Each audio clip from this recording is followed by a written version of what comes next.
बिस्मिल्लाहिर्रहमानिर्रहीम। अस्सलाम वालेकुम। कैसे हैं आप सब? आई होप सब ठीक होंगे। तो आज मैं आपको बहुत ही मज़ेदार से आलू और बैंगन की रेसिपी बनाना बताऊंगी। वीडियो को आपने स्किप नहीं करना, वीडियो को आपने एंड तक देखना है। वीडियो अच्छी लगे तो वीडियो को लाइक और शेयर कर दें। अगर चैनल पर नए हैं तो चैनल को सब्सक्राइब कर दें और आप मुझे इंस्टाग्राम और टिकटॉक पर भी फॉलो कर सकते हैं, उसकी लिंक नीचे डिस्क्रिप्शन में मौजूद है। बैंगन एक ऐसी रेसिपी है जो अक्सर बड़े और छोटे दोनों ही नहीं खाते, नहीं पसंद करते। तो आज मैं आपको ऐसे तरीके से बनाना बताऊंगी कि बड़े और छोटे दोनों ही बहुत शौक से खाएंगे। इसके लिए मैंने 1 से 1.5 किलो बैंगन लिए हैं और 3 से 4 अदद बड़े साइज़ के मैंने आलू लिए हैं और इसको मैंने इस तरह से लंबाई में कट कर लिया है। आप देख सकते हैं दोनों को मैंने एक ही तरह से काटा है।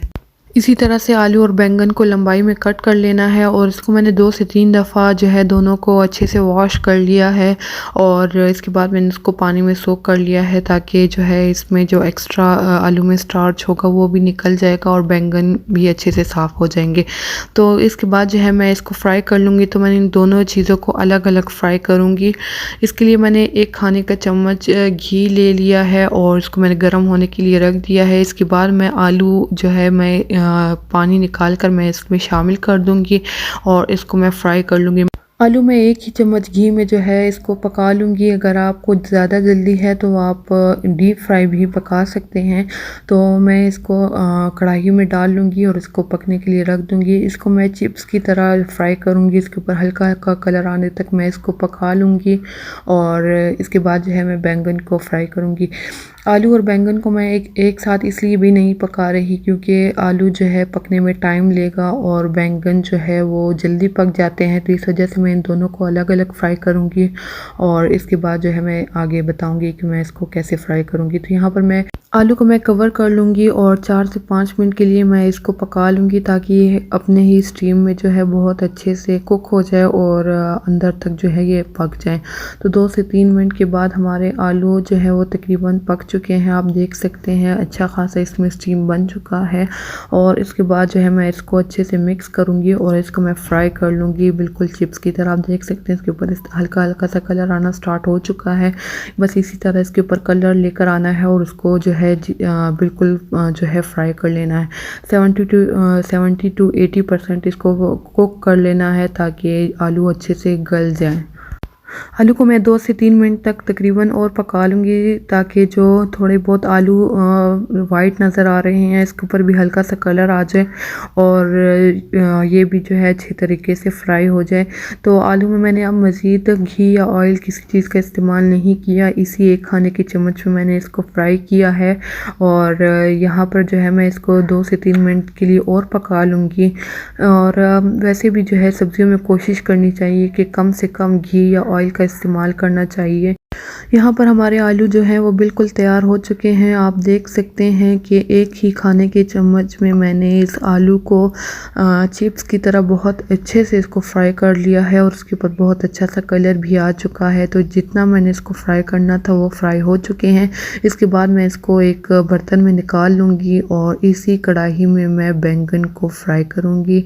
तो आप देख सकते हैं कि कढ़ाई में बिल्कुल भी घी नहीं है और बस जो है इसमें मैं थोड़ा सा और घी डाल लूँगी बैंगन को फ्राई करने के लिए। तो यहाँ पर मैं 1 खाने के चम्मच घी डाल लूँगी और इसके बाद मैं इसमें बैंगन डाल लूँगी। तो बैंगन को मैंने एक दफ़ा अच्छे से वॉश कर लिया है दोबारा और इसका जो पानी था वो मैंने फेंक दिया है।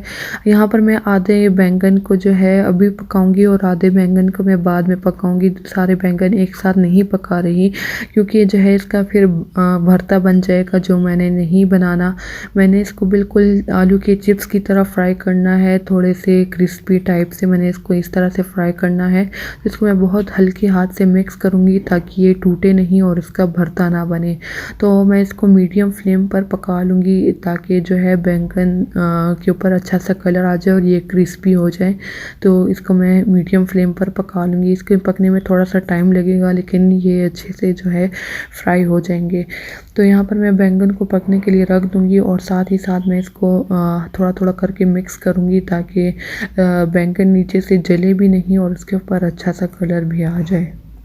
बैंगन को पकाने में जल्दी बिल्कुल भी नहीं करनी, बहुत हल्के हाथ से इसको मिक्स करना है और पकाना है ताकि बैंगन टूटे नहीं और अच्छे से फ्राई हो जाए। अगर यहाँ पर आपको ऑयल या घी कम लगे तो आप इसमें और डाल सकते हैं, क्योंकि बैंगन अच्छा खासा जो है घी एब्जॉर्ब करता है। तो यहाँ पर मैं 1 खाने की चम्मच घी और इसमें डाल लूँगी। एक साथ इसलिए नहीं डाल रही क्योंकि बैंगन में जितना भी घी या ऑयल डाल लें वो एब्ज़ॉर्ब कर लेता है, और जो है ज़्यादा इसमें घी या ऑयल का इस्तेमाल नहीं करना। अभी भी जो मैंने इसमें 1 खाने का चम्मच घी डाला है वो भी इसमें जो है बिल्कुल नज़र नहीं आ रहा। आप देख सकते हैं, यहाँ पर मैं मिक्स करके भी दिखा देती हूँ। बैंगन को फ्राई होने के लिए अच्छा खासे घी वगैरह की ज़रूरत होती है, तो यहाँ पर मैं थोड़ा करके अगर ज़रूरत पड़ेगी तो मैं इसमें डालूँगी। तो 1 खाने का चम्मच घी मैंने पहले डाल लिया है और 1 खाने का चम्मच घी मैंने अभी इसमें शामिल किया है। तो आप देख सकते हैं यहाँ पर बैंगन अच्छे से सॉफ्ट हो चुके हैं, और अगर आप चाहें तो आप इसको इस तरह से भी मिक्स कर सकते हैं ताकि बैंगन टूटे नहीं। और साथ ही साथ जो है यहाँ पर मैं इसको फ्राई कर लूँगी। यहाँ पर बैंगन सॉफ्ट हो चुके हैं और इसके ऊपर हल्का सा कलर भी आना शुरू हो चुका है। तो यहाँ पर मैं बैंगन को हल्के हाथ से मिक्स करूँगी। तो बैंगन जो है वो फ्राई हो चुके हैं और जितना मैंने इसको पकाना था मैंने पका लिया है। आप देख सकते हैं इसके ऊपर हल्का कलर भी आ चुका है और ये अच्छे से सॉफ्ट से तैयार हो चुके हैं। मैं इसको मज़ीद और नहीं पकाऊंगी क्योंकि जो है बैंगन को मैंने आलू के साथ भी पकाना है। तो यहाँ पर मैं इसको एक प्लेट में निकाल लूँगी ताकि जो बाकी के बचे हुए बैंगन हैं वो भी मैं फ्राई कर लूँगी। तो इसको मैं एक प्लेट में निकाल लूँगी और उसके बाद बाकी के बैंगन को फ्राई करूँगी। मैं वीडियो को बहुत ज़्यादा लंबा नहीं करना चाहती, इस वजह से मैंने दूसरी कढ़ाई में बैंगन को फ्राई होने के लिए रख दिया है और साथ ही साथ इधर दूसरी कढ़ाई ले ली है जिसमें 1 खाने के चम्मच घी को मैंने गरम कर लिया है और उसमें एक दरमियाने साइज़ का प्याज को मैंने चॉप्ड करके डाल लिया है। प्याज को मैं बहुत ज़्यादा पकाऊंगी नहीं, बस इसको हल्का सा सॉफ्ट करूँगी और इसका हल्का कलर आने तक मैं इसको पका लूँगी और इसको मैं साथ साथ मिक्स कर लूँगी। और प्याज का कलर चेंज नहीं करना, बहुत ज़्यादा ब्राउन नहीं करना। जब प्याज इस तरह से सॉफ्ट हो जाए तो इसमें मैं 1 टीस्पून लहसुन का पेस्ट डाल लूँगी और इसको मैं फ्राई कर लूँगी ताकि जो लहसुन का कच्चा फ्लेवर है वो ख़त्म हो जाए और खुशबू आने तक मैं इसको पका लूँगी। तो 1 से 2 मिनट तक मैं इसको अच्छे से फ्राई कर लूँगी और इसके बाद मैं इसमें टमाटर शामिल करूँगी। तो यहाँ पर मैंने एक बड़े साइज़ का टमाटर लिया है और इसको मैंने चॉप कर लिया है। इसको मैं फ्राई कर लूँगी ताकि टमाटर अच्छे से सॉफ्ट हो जाए। साथ ही साथ मैं इसको यहाँ पर मैं मिक्स कर लूँगी, तो टमाटर को सॉफ्ट होने तक मैं इसको पका लूँगी। तो इसके बाद यहाँ पर मैं टमाटर को हल्का सा पीस लूँगी ताकि ये जल्दी से सॉफ्ट हो जाए और इसके बाद मैं इसको कवर करके 1 से 2 मिनट के लिए पका लूँगी ताकि टमाटर जल्दी से सॉफ्ट हो जाएं। और उसके बाद मैं इसमें मसाले डालूँगी।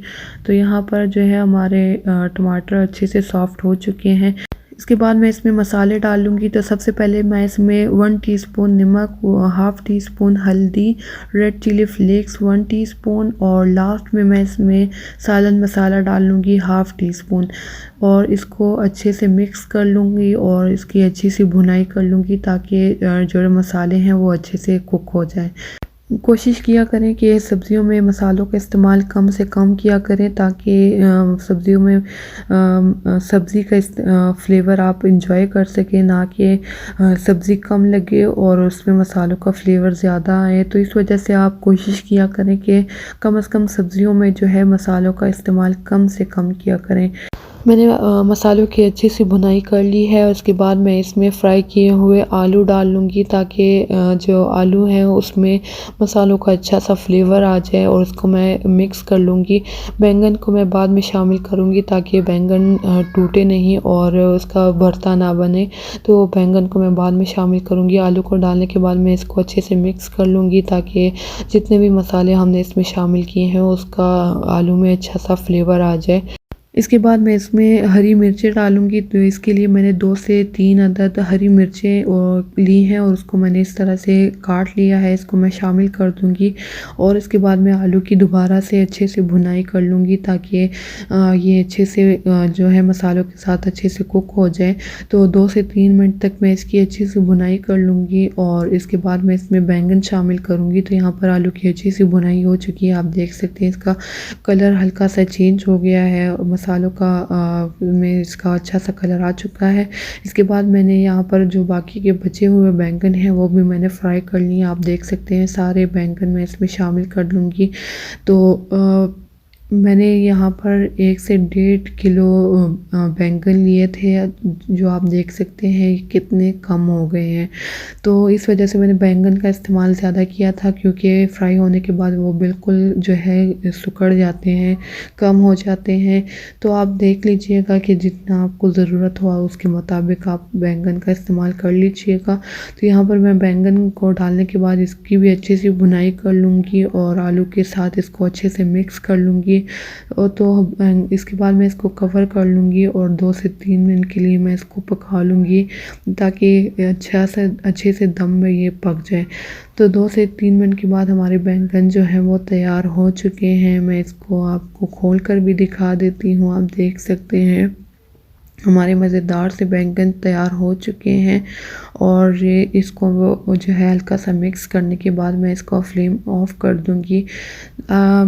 इसका जो है प्रोसीजर थोड़ा सा लंबा है, पकने में थोड़ा सा टाइम लेता है, लेकिन फ्लेवर इसका बहुत अच्छा आता है। आप इसको ज़रूर ट्राई कीजिएगा, अपने घर वालों के लिए ज़रूर बनाइएगा।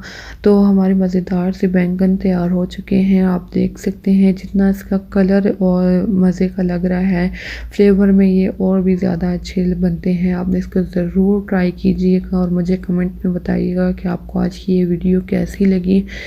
आई होप आपको आज की ये वीडियो अच्छी लगी होगी। वीडियो अच्छी लगी हो तो वीडियो को लाइक कर दें, अपने फ्रेंड्स और फैमिली वालों के साथ शेयर कर दें। चैनल पर नए थे तो चैनल को सब्सक्राइब कर दें, ताकि आने वाली नई नोटिफिकेशंस आपको बर वक्त मिल सके। दुआओं में याद रखिएगा। Thank you. अल्लाह हाफिज़।